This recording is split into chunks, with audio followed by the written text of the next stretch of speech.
University, in teaching project management in the School of Engineering there. And then about 12 years ago, I joined corporate education, which is what I do now. But the dream job is I retire in 31 days. Wow, the dream job of retirement. That's awesome. Yeah, Yeah. congrats. I love that every time we have these meetings, the retirement date gets closer and closer. Whoa. And Jenny has balloons. Okay, Andy, you're up next on my screen. Okay. Hey, I'm Andy Pence, and I'm in Fayetteville, West Virginia right now.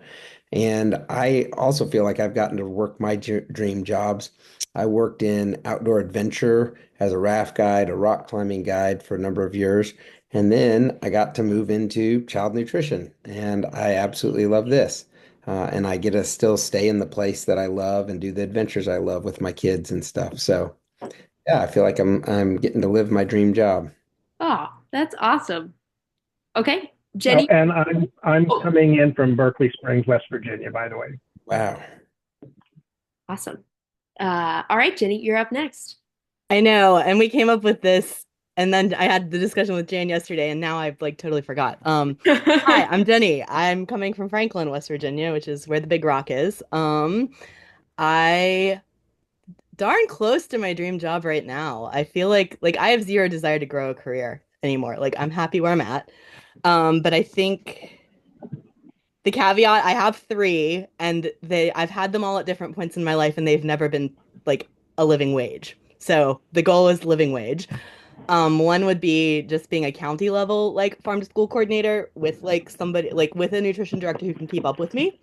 The other, which is key, right? I'm fast and I'm like a whirlwind and I'm a little dervish, so good luck. Then I think drop me back in Haiti and just like let me teach school and fly planes and do stuff down there. I never got paid for it, but it was a lot of fun.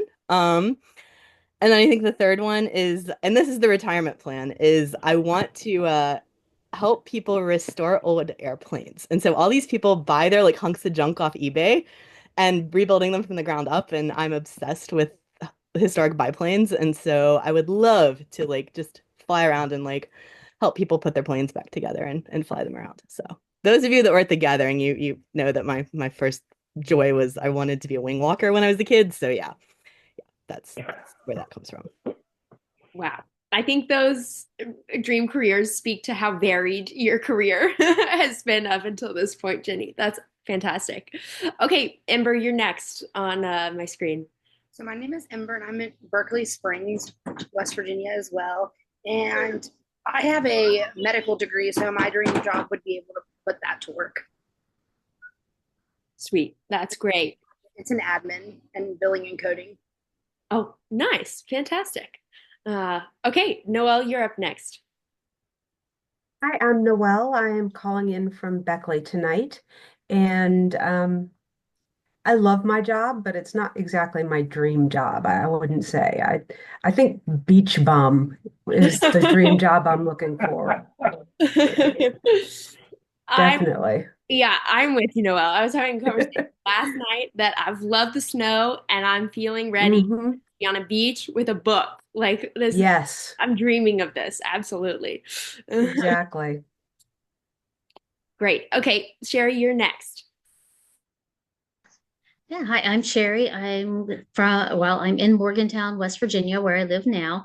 I'm also really lucky to have had some dream jobs, ski instructor, florist, just some fun things. Yeah, like everyone else, they don't pay. But one thing I haven't done that I've always just been fascinated by, and I think it's really interesting that it requires a psychology degree, is a dolphin trainer. Oh, Occupational hazard I learned is a broken nose. A lot of dolphin trainers have had their noses broken multiple times. whoa.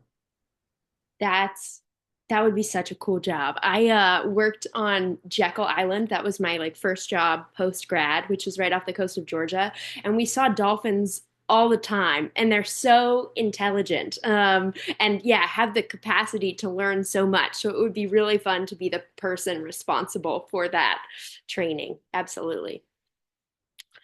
Okay, well, thanks everybody for sharing, and I will go ahead and share my screen, and then we can just jump into this presentation.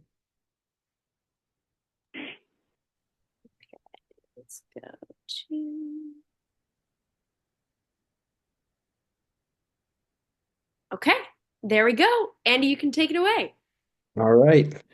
Um, Thanks a lot, Margaret. So there you can see us doing a bunch of our adventures right around here in Fayetteville. The rock climbing up around Summersville Lake. There's kayaking the Golly, snowboarding up at Snowshoe and Winter Place, and then I go skydiving from time to time. And I got to do that this last Sunday, which was a lot of fun.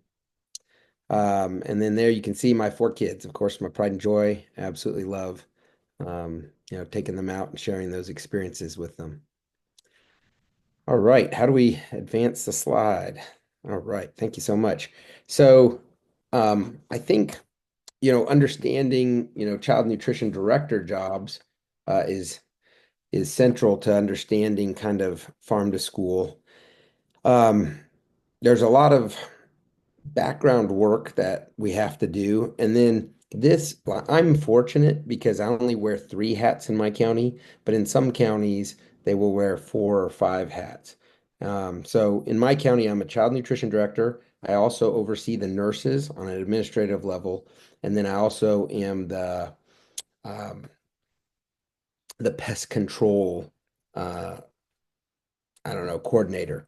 And I guess that job rolled into our department because pests can be in the kitchen, right? So anyways, I coordinate with I put out the bid for our pest control um, company, that we have Orkin right now. And then I also, as I hear from different schools, whether it's flying ants, bees, cockroaches. We've had snakes in the schools. We had a scorpion at Meadow Bridge. Okay. Um, None of our maintenance people have ever seen that before. We think it rode in with some furniture that was in some boxes. But they brought them into us. My daughter happened to be into resin at the time, and so we resinated this scorpion, and it's sitting on our dresser top. But some of the things that we do, specific to child nutrition is you have to understand compliance with each of the federal meal programs. A lot of times people just think of National School Lunch, but really there's four different distinct ones. Your National School Lunch has its own set of rules. You've got to have five components. Okay, so that's your milk, your meat alternate, your fruit, your vegetable, and then your grain. And then there's unique things to each of those. You have to have a certain number of vegetable subgroups to over the course of a week to fulfill your vegetable component when it comes to the National School Lunch Program. And the reason behind that developed with the Healthy Hungry Free Kid Act. And the reason behind that is because they really wanted to get salad bars into schools. They didn't want you to be able to, get your vegetable in with just having French fries every day, right? So there's people who complain about it and stuff, but it's actually a really positive thing. Another thing that I think is really great is that it really has been a bipartisan thing. Starting in around 2006 was when basically the groundwork was laid for the Healthy Hungry Free Kids Act, and that was under the Bush, era. And then later it was picked up under the Obama era, and they saw the opportunity in that. And then Michelle Obama, of course, attached herself to that. And so and so that was a really positive thing in a lot of ways. There were people who were kind of frustrated by it in industry and then also nutrition directors because the complexities that developed as a result with those vegetable subgroups, et cetera. But I think it's the best thing in the world for the kids in the end. And then honestly, under the last Trump administration, really none of the standards were weakened. Um, it really wasn't touched. And then under the Biden administration, we got some of the same administration back, but they really didn't push it forward very much. I think there was so much other things going on that wasn't a focus. But anyways, it's a pretty strong program. It's doing well. I think it will continue, hopefully. The school breakfast program is unique. you have your school breakfast. Um, you just have to serve three components. Your And then you've got your child and adult care food program, and then your summer food service program. The summer food service program seems like it would be the best opportunity for farm to school, but it's often so small and then stretched so thin that it makes it really hard to, take in local produce and serve it. And then there's monitoring requirements with all of these. There's training. You have to do cooks training at the beginning of the year and then ongoing throughout the year. The federal regulations govern all of it. Scratch cooking is something I've really focused on, both as a cost savings for our schools.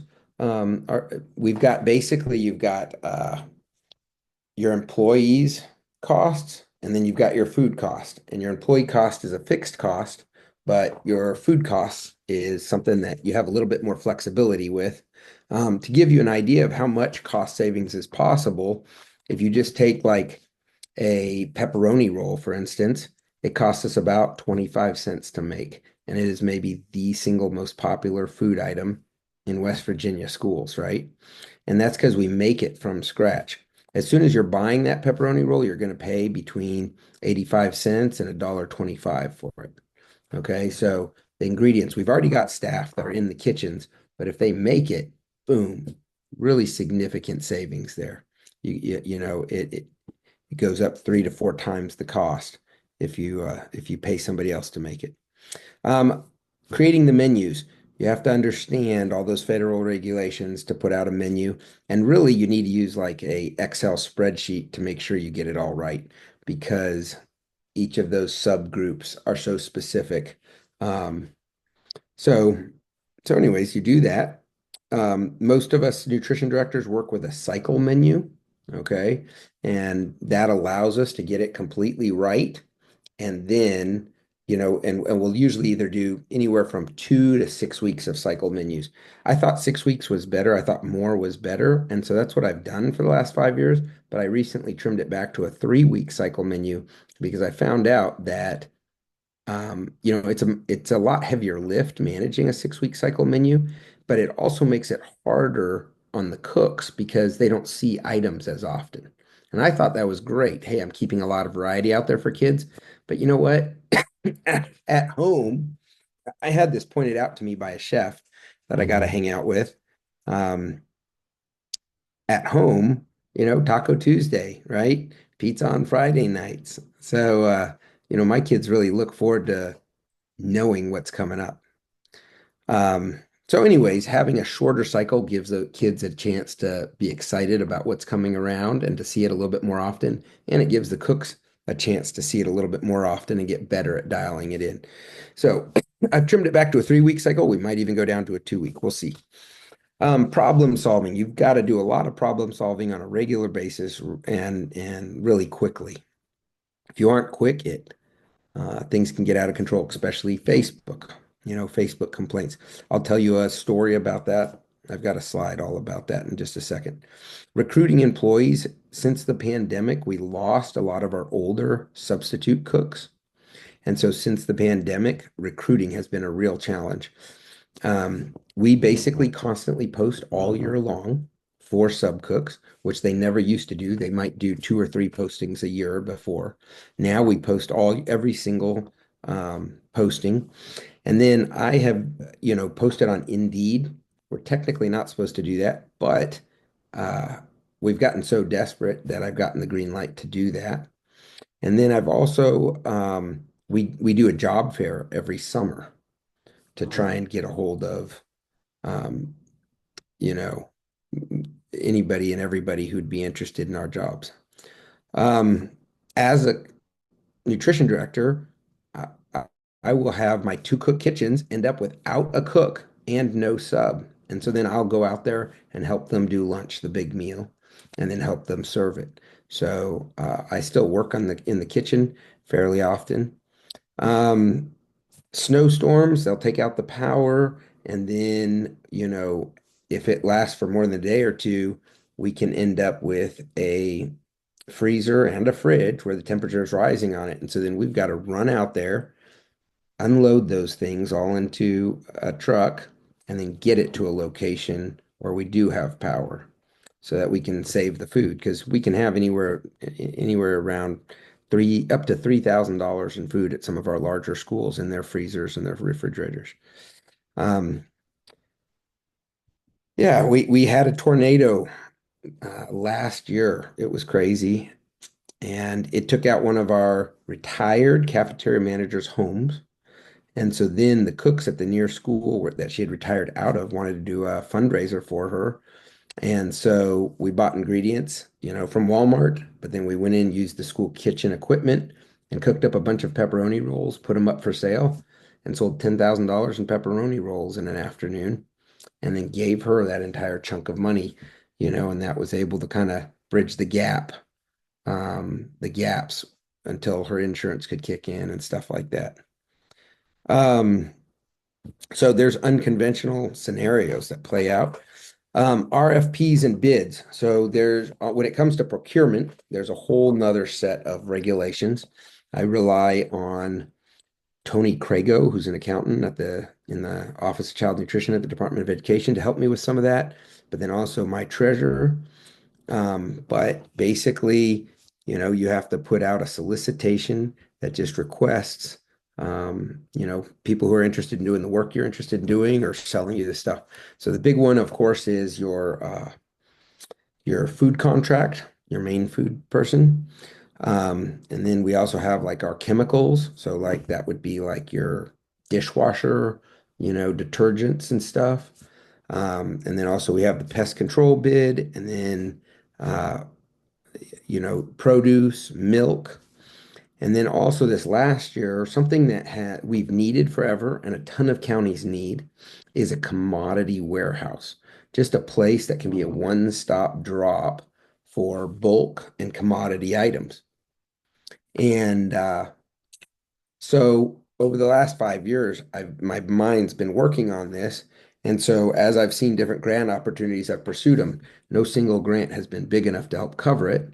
And then I also stockpiled my state aid matching funds and didn't utilize those. And as a result, I managed to together a large enough chunk of money that I was able to focus it on this single task, which was developing a commodity warehouse. I still couldn't afford to build the building, but we have a closed school that I'm utilizing, and the main thing that I'm building in there is a freezer. And I don't have enough money to build the fridge, so I'm going to hopefully do that down the road. But anyways, I had to do RFPs for construction, and that was unique. I had to work with the maintenance director who's done that kind of stuff before to figure that all out. But those are things that have taken up a lot of time this last year. And then, of course, when equipment breaks, if it can't be repaired, you've got to replace it. Um, strategic planning in the long run for these types of things, but creating this commodity warehouse was a strategic plan. That commodity warehouse, to give you an idea, it would allow me to save $50,000 in delivery fees right off the bat.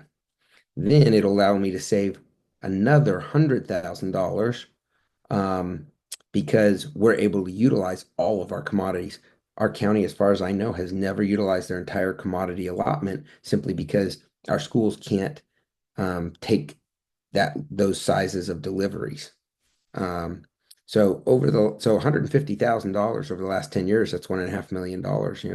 That's not a that's not huge when you're talking about school systems and hundreds of millions of dollars, but it is huge for a small program like mine, and it allowed me to do a lot more creative and fun things.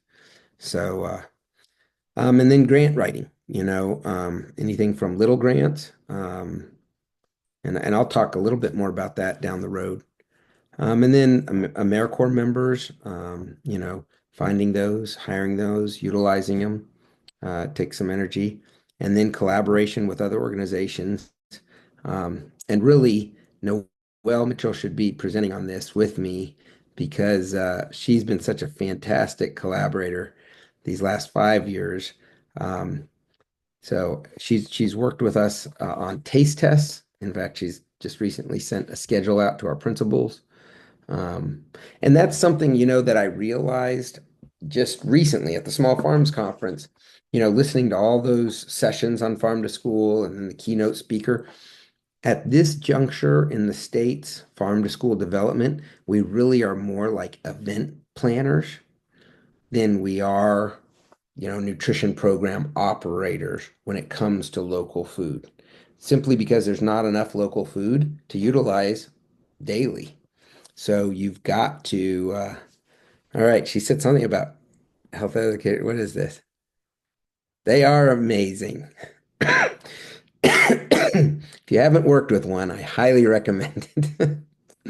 So yeah, no, well, thanks for saying that, Jenny. Um, so, but yeah, we're really event planners, and Noelle is a fantastic event planner, especially, with these taste tests, with pop-up farmers markets, with school gardening activities. She is just a machine. So I've really enjoyed collaborating with her. But collaborating with your local organizations has been really fantastic. Um, I worked with Turnrow when they were still here. I loved them. I had a great experience with them, and my heart just broke for them when they went through the struggles they did and then ended up closing. Also worked with Sprouting Farms and loved them, and hated to see that they, struggled and ran into the challenges they did. But I've also gotten a chance to work with New Roots right here in town, and they're a local community-based farm, and they've been fantastic to work with. We've been able to take, students out there to do field trips on their farm, and then they've also they're work collaborating with us on putting up a high tunnel at one of our schools. We've had a number of challenges that have delayed this construction, but we're hopeful that we're going to be able to get that done here in the next month. And then, but yeah, anytime you collaborate, I always feel like it's just more fun. You meet new people to play with and enjoy the sandbox with, and you get really great ideas from them, and you share ideas, and they help you sharpen them and stuff. So, all right. So how do we advance the next slide? This is a three photos from the same day. This was back during the pandemic. Um, what I said you kind of constantly have to problem solve as a child nutrition director, and this was example of that. The night before this training, the governor said, "Hey, only 20 people could be in a room at a time, and you had to social distance, wear masks, etc." And so I had 45 cooks. So all of a sudden, I had to tell half the cooks to stay back in their kitchens. And that night before, I coordinated with Sharon Maynard. She was going to be doing some of the training. She was going to be presenting on some recipes, and then I was going to be doing some other recipes, and then also on site, staged all the ingredients and everything, and then working with the cooks on executing them. The night before, I said, "Hey, maybe you shouldn't drive in. Maybe you should just Zoom in." And then so she zoomed in. We sent out the Zoom link to the other half of the cooks, and then they, half of them watched from their kitchens, and then half of them were on site. So it was a wild experience, not one I'd ever like to repeat, but pivoting on a dime like that, I thought during the pandemic, oh, okay, this is just during the pandemic, but post-pandemic, I still have to pivot on a dime on a regular basis. Um, yeah. So we can advance the next slide. Um, but also, as you can see, the very first thing I did was introduce scratch cooking, and I've continued that. This slide kind of shows some of that. We've got the pepperoni roll down on the bottom left. We've got a tomato soup with some uh, cheese, grilled cheese in the middle, and then on the top right, we have this. Uh, it's like a fiesta bowl. Okay, and so it's like a Mexican bowl that dish that we make for them. I think it's called a nacho cheesy fiesta bowl. And so you have like Doritos or some kind of a chip to go with it. There's nacho cheese in there. Um, there's some jalapenos on top. I know that looks crazy, but honestly, the kids love spicy stuff. Uh, I'm not sure if, oh yeah, there you can see it on the salad bar. You see those green onions? Those are local and those are a big hit. Kids love just chomping on green onions. Okay, who would have ever thought? But and then the jalapenos are always a big hit, and the kids take a lot of them. But anyways, this salad bar, when I have farmers who ask me, what could I produce? I always just point at the salad bar. I'm like, here, come look at a picture of a salad bar with me. Everything on this. I need lettuce. I need sugar snap peas. I need cucumbers, carrots, cherry tomatoes. I need red bell peppers. Okay. Usually I have cauliflower, broccoli out there as well. Uh, and then we have other seasonal ingredients. And then also a bunch of fruit is at the beginning of this bar in baskets for the kids to take. They can come back as much as they want to the salad bar and to the fruit baskets and take as much as they want. Um, but yeah, and those salad bars is a big factor in meeting that all those vegetable subgroup requirements. But I also plan my menu around if the tray were served to meet all those, because at my elementary schools we don't do offer versus served, we just do served trays. So I meet all those requirements just on my menu at the elementary school level as well.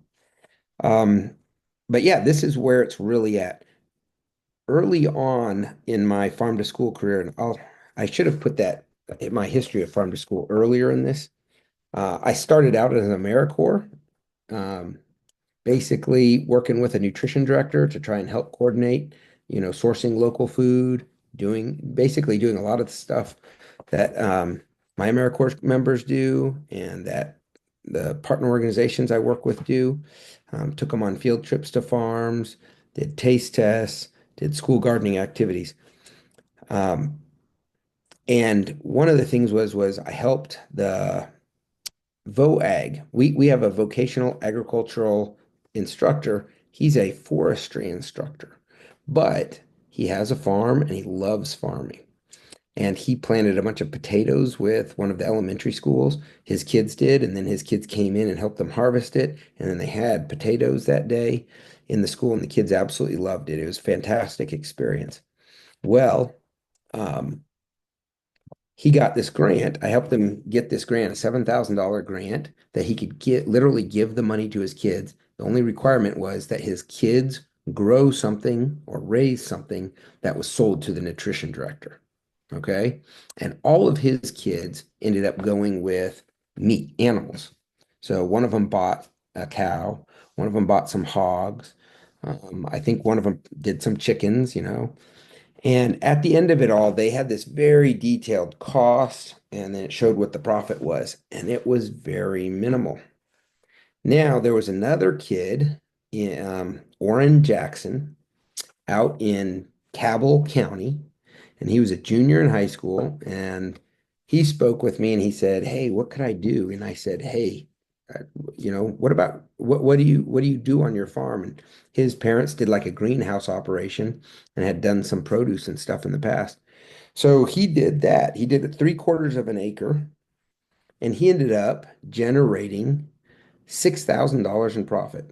So he got about $1,000 that he spent on a irrigation system and plastic mulch that could be laid down, and he borrowed the drip tape mulch layer from Extension and then utilized that. But yeah, so with $1,000 investment, he ended up generating $7,000 that summer, $6,000 in profit. He bought a new truck. Okay. These other kids, they got similar. There's about 7 kids, and each of them got about $1,000, and they bought, animals, and they generated in the neighborhood of $100 to $200 in profit at the end of the summer. So you can see you have to really do massive scale with animals to generate significant profit. Produce, on the other hand, you can do pretty well. And then I talked to this one extension agent, and I was like, $7,000 on 3/4 of an acre, that just seems really high to me. Is that high? And they were like, oh no, that's on the low end. A professional farmer could easily double that an acre. I was like, whoa. So you could do $15,000 an acre in produce. And then I found out high tunnels, you can even double that. You can do $30,000 a high tunnel in produce. So that blew my mind, the kind of, somebody who's really capable. And really, most farmers are more concerned with overproduction and not being able to sell. And so that's where us farmers or us nutrition directors come in. But we don't have a lot of produce farmers in the state. It's just, we have a lot of coal miners, we got a lot of timber cutters. Those were the big industries. We don't have a lot of, farmers. And we have a decent amount of beef farmers, cattle farmers, but we don't have a lot of produce farmers. And so, anyways, that's something I'm always reaching out constantly to farmers to get try and get figured out. All right, you can go to the next slide. Facebook complaints. Okay, this was a wild story. So I was sitting in my office. I have a good relationship with my cooks and staff in the schools, and one of them said, "Oh my gosh, there's a terrible complaint on Facebook." And what this kid had written, he had written this thing where he had misspelled the superintendent's last name. His name is Hogue, but he had called him Gary Hogg. And then he's like, I'm sure he eats way better food than this. And then he had a picture of a tray where chicken Alfredo had been, served in that tray, but it looks like somebody had shaken up the tray, or maybe the tray had fallen. It wasn't a flat tray. This was a clamshell, okay? Because this was during the pandemic. And it looked terrible. It looked like a disaster. And then the things that he'd said in the post, and I was like, oh my gosh, I have got to get a handle on this. So I jumped in my car, drove straight over to that school, walked straight into the principal's office, and was like, hey, I need to talk to this kid. It had only been posted a half hour earlier. And he goes, well, you can't. That kid's not here. He's been quarantined. He's actually at home. And I was like, oh my gosh, what's he sitting around at home complaining about the food for? And how did he get a picture of one of our meals from today? So I said, what's his number? And he gave me his cell number, and I called the kid up, and I was like, Trevor, what's going on here?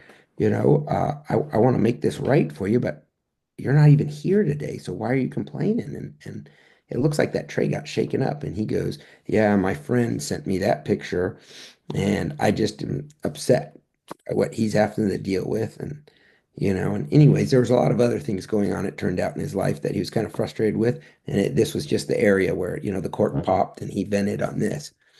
And so I said, okay. And I was like, well, what do I'll share with you pictures every day. So the next day we served a pizza and we had a big salad in the front compartment. And we just really focused on presentation and making sure that none of those trays got jostled before they were handed to a kid. And that very next day, after I texted him that photo, he goes, that looks like a plate from Olive Garden. Thank you for being understanding. So, getting out there as fast and quick as you can. And then I asked him to take down his post, and he did. Really helps a lot. But that's really key. And then also trying to create positive publicity by posting photos of nice looking trays on Facebook is another thing. And I've done a lot of that. And as a result, I've had other counties where they've gone through struggles, and I just only feel for them. But I've had new, parents who have reposted pictures from our county saying, how come we can't have trays like that? Um, and so there's kind of that positive cycle that you can get in. But whenever there's a negative thing out there, man, you just have to drop everything and just go all out and find that person and talk to them. And I've done that more than a dozen times, and I have had them, just yell expletives in my face. Um, and you just got to kind of absorb that sometimes and not let it get to you. And then say, hey, my goal is to make this food better and serve your kids meals that they would like to have.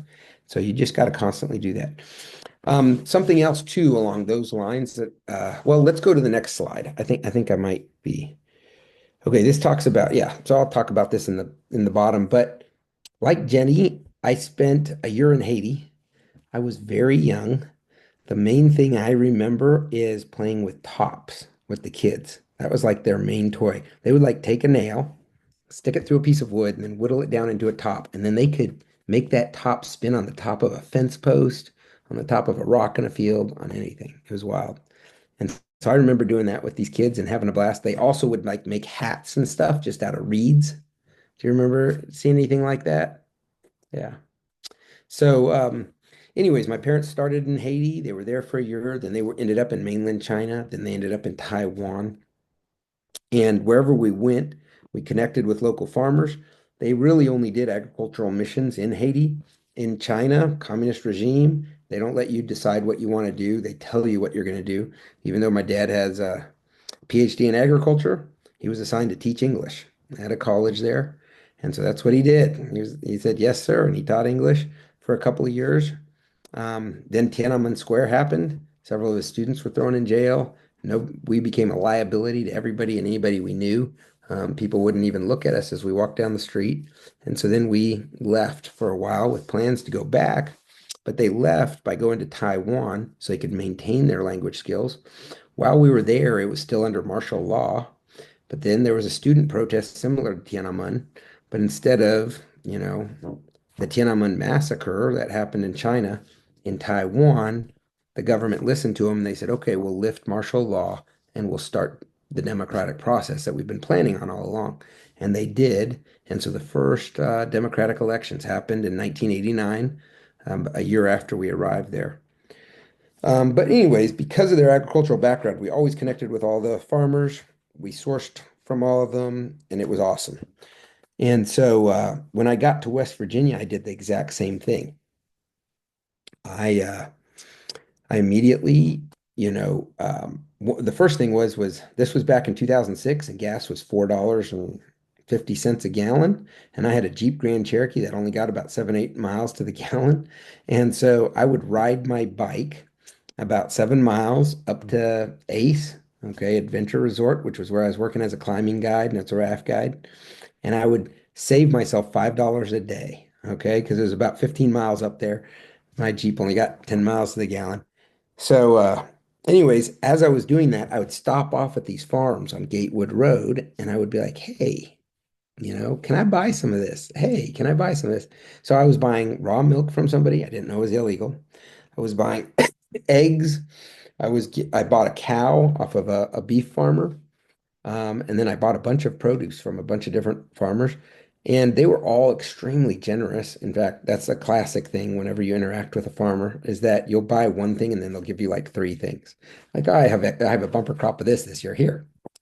And so one point I bought some produce from a guy and he ended up giving me 5 5-gallon buckets full of tomatoes. I took 3 of those 5-gallon buckets and canned like about 100 jars of salsa. Lasted me for years.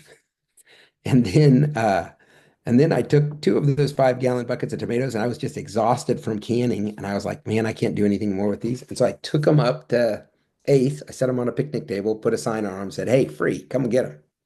So, anyways, this nutrition director, David C., he would moonlight as a raft guide on the weekends. He was up there on the Saturday to work a raft trip, and he saw this produce. And it wasn't just those tomatoes, there was some other stuff that they'd given me, summer squash. They always have bumper crops of. So he'd given me a bunch of this stuff. And so I told him, oh, yeah, I can use it or I can find, I'll give it to my friends. So I took it up there, laid it all out on the table. So he was super impressed. And he was like, man, I've been trying to buy local food for my schools. I can't find any. And yet there's some, shaggy raft guide who's just, hit the jackpot and is just dropping off buckets full of produce. This is just crazy. Who is this guy? So anyways, he got introduced to me and so then he was like, hey, I want you to help me coordinate this. And so I worked as an AmeriCorps member for him for a year. And that was just a phenomenal experience. As a result of that experience, I ended up working in the Department of Education in the Office of Child Nutrition. And again, as a farm to school coordinator, one of the things I did was track those grants and high school student sales. And the first year I tracked them, there was about $3,000 in sales. It was mainly a kid in Upshur County who did potatoes. Okay, I want to say his name was Levi. And then there was another kid named Wes. And I can't remember his last name at the time right now, but he did eggs. And it was pretty much the two of them. And then the next year, I went to FFA convention. They shared their stories. I shared about the opportunities. We administered some of those grants. bumped up to $15,000 in sales back to nutrition directors. And then the year after that, $60,000. And that was when Orange Jackson, he did more than 10% of that with $7,000. So anyways, that was a lot of fun. That was like in the years 2013, 2014, 2015. In 2020, the opportunity came open here in my home county, Fayette County.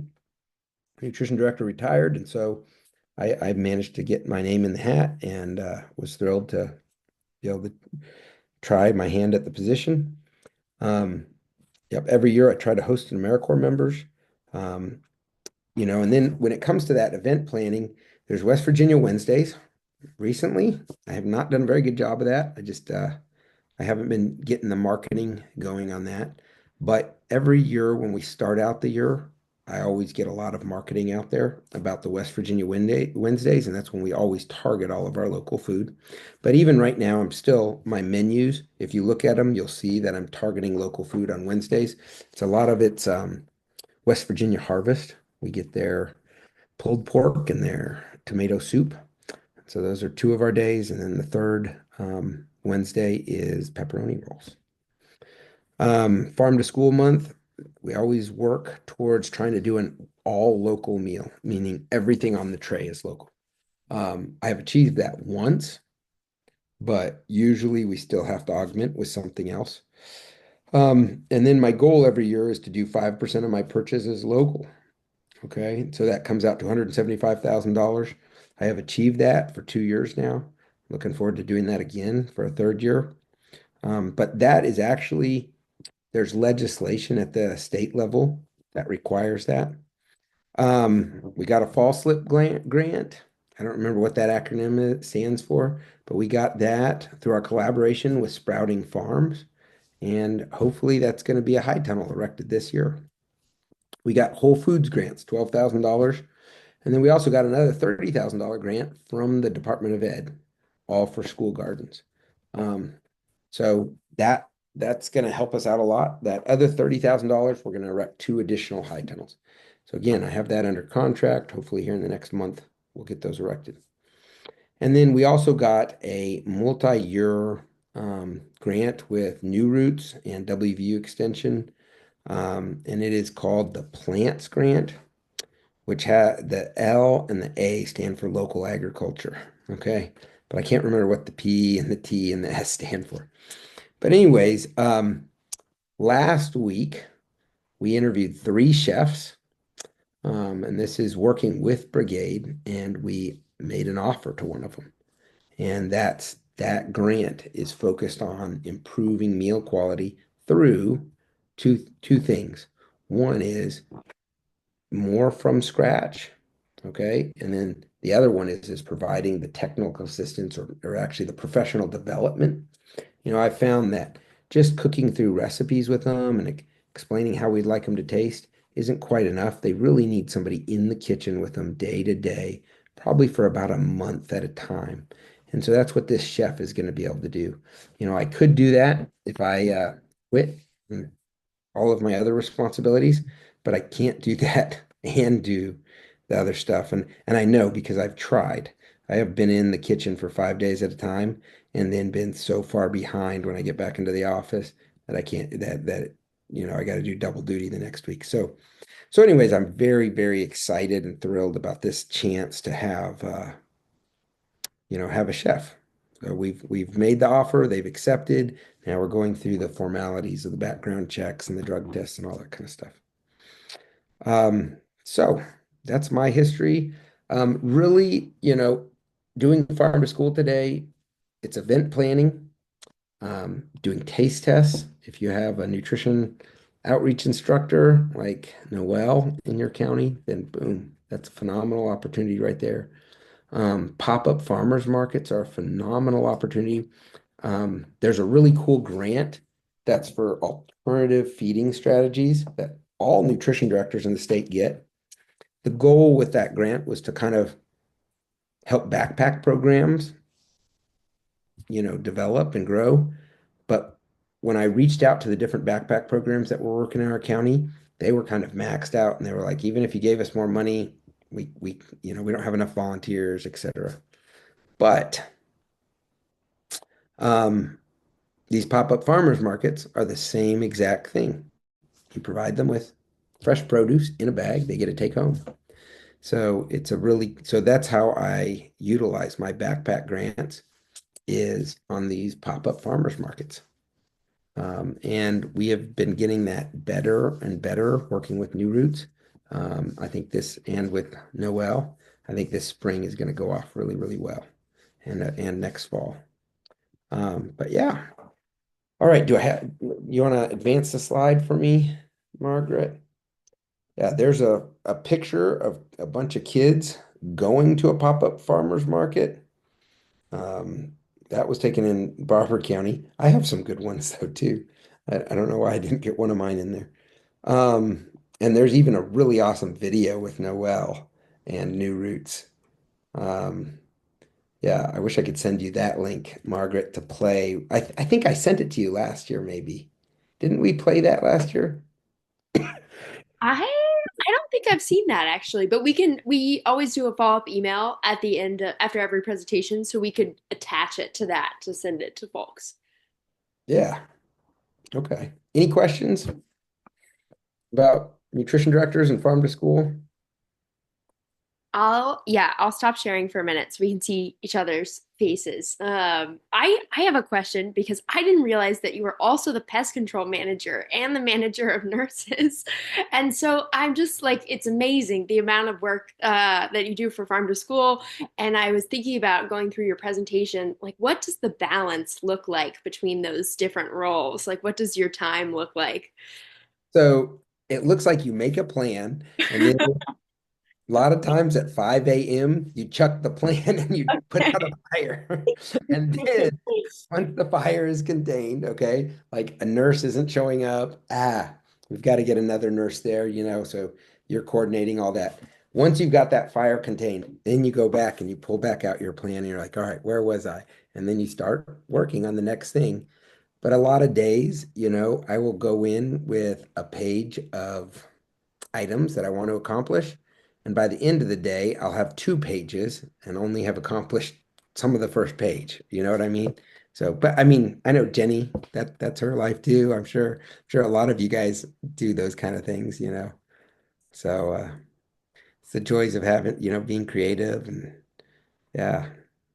I would love to hire Jenny as my farm to school coordinator. I could create that position. I would in a heartbeat. So I'll start working on it.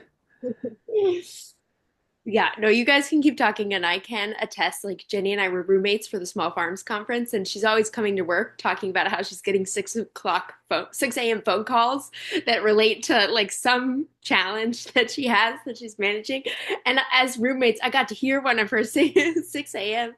phone calls of like somebody just calling to get more information about this this thing and pointing someone in the right direction. So, yeah, no, that's very interesting to hear that your life feels really similar.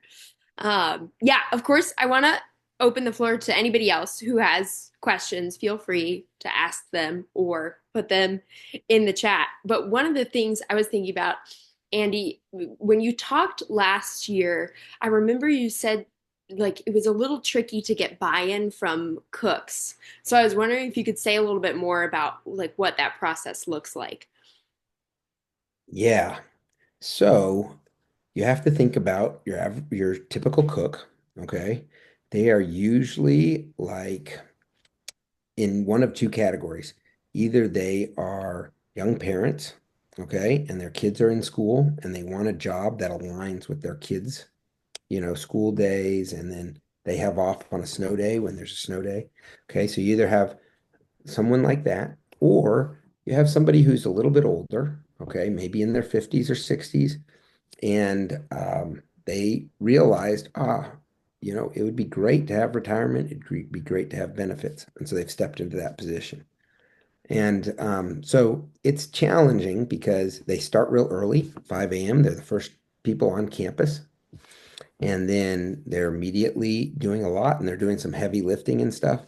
So you want to be careful that when you're talking about farm to school, you're always helping them know that you're making it less work for them. And they're going to get something better that the kids are going to love. Okay. And so that's the angle, the perspective you have to have, and then you have to actually do that. I accidentally, and at the Small Farms Conference, shared a slide which I wish I had had that photo in here, but it showed some school cooks snapping some green beans. They were all smiling in that picture, but they were not happy. They were actually sending it as a sarcastic picture. And pretty much when we got those green beans, I was like, don't worry, I will help you snap them. And so I was like in my office, got a whole ton of stuff done, ran over there, spent 2 hours snapping beans for them. And then I was like, shoot, some other things happening. I've got to run, but don't worry, I'll be back to snap more beans. So we put those in the fridge. I ran back to my office, did whatever I had to do, and then I went to come back up there and they sent me a picture and they said, no, you don't need to come back. We've got this. And they were all sitting around, snapping these beans. But they just wanted to make sure I understood, I think they appreciated that I understood how challenging this was. And I was there as a teammate, side by side, shoulder to shoulder with them. But yeah, I have it's slowly there, what they're always apprehensive about is just more work being piled on top or their work being made more challenging. And so you have to be real cautious to not do that. They have a lot of buy-in because they want to see, they know the local farmers. Three of the local farmers I source from graduated from my schools. Okay. Yep, which is super cool. So that's Trey Yates with Greenbrier Dairy. He graduated from Meadow Bridge. And then Sherry, she's with Pine Mountain Farm. And I'm spacing on her last name right at the moment. Judy, no, Heather Judy. Sorry, Heather Judy, Pine Mountain Farm. It's actually in Monroe County, but she graduated here from Oak Hill High, and she does poultry for us. And then also Caitlin Witt, who has done some produce for us, and she lives right up in Hyco. Okay, so yeah. But anyways, I hope that answered your question. Like, how do you pitch this how do you get buy-in with your cooks? Cautiously and from an angle that understands where they're at and their challenges. Yeah. So yeah, but yeah, I have honestly, I was thrilled to death to get the chance to work here. I have been around the states in hundreds of school kitchens, and Fayette County, just luck of the draw. We have some really positive kitchens and some really positive cooks. I mean, it's a leadership thing. We have real positive principals, so that, and we have a real positive superintendent for these last 5 years. And so there's a lot of positive energy here right now. We're getting a new superintendent July 1st. So all of us are, just wondering, okay, anytime you get a new boss, you always wonder, okay, how's this going to go, right? But yeah. Great. Yeah. And then my last question is, I'm interested in how food distribution works in a bunch of different school systems. So I was wondering if you could say a little bit more about the commodity warehouse and yeah, how the like distribution will work from there. Yeah, great question. So it looks a little bit different. If at all possible, the local food, producers that I work with, I want them to deliver to my schools. That's the simplest thing for me and the simplest thing for my schools and our school staff. Now, because of the cost savings that I'll see in distribution, and then also the chance to utilize all of the commodity items, uh, I have been, given the blessing to offer overtime to maintenance workers to do distribution for me. Okay. And there are a couple of them that are tasked with something called van mail. They drive a van around and they just do internal distribution of, all the mail, boxes and packages and timesheets and all those kind of things. And so I have utilized them some, but they'll get overtime, if it takes some extra time to do this. So that's the basic plan with this commodity warehouse. And my personal covert, I sold this all on a commodity level, but my covert motives are, hey, this is going to be a one-stop drop for some farmers who can't do that distribution for me. And then I'll be able to marry up the local food with the commodity items and have those maintenance guys distribute those for us. So that's a big hope, and so we'll see how that works. I really need that refrigerator because a lot of the stuff I get isn't frozen, it's refrigerated items. So I really need a refrigerator. I'll have a three-door fridge in there right off, and that may be enough, but I think I really need like a walk-in cooler, to be able to really capitalize on that. So that'll probably be a couple more years down the road. I gotta stockpile some more money, get that done. Oh, cool. Yeah, I hope it all comes together really well. That's exciting. Yep. Thank you. Yeah, absolutely. Okay, any questions from anybody else? Well, hey, nice meeting you guys. Yeah, thanks for being here, Andy. It sounds like your schedule is very busy, so we appreciate you taking the time to come chat with everybody. And yeah, it's so neat to see from the farmers markets to the food in the schools and the taste test that you're working on as well, Noel, like how Farm to School is reaching kids in Fayette County. So thank you, thank you. Cool. And next, 2 weeks from now, our next Sprout School session, we have Dana Lester, who is a health educator in McDowell County. So we'll get to hear a little bit more about those taste tests and how health educators work alongside child nutrition directors. So we have that to look forward to. We'll look forward to seeing you all on March 18th. Until then, bye, everybody. Sounds good. See you guys. Have a good night, Andy. Yep. Have a good night. See you tomorrow. Yeah.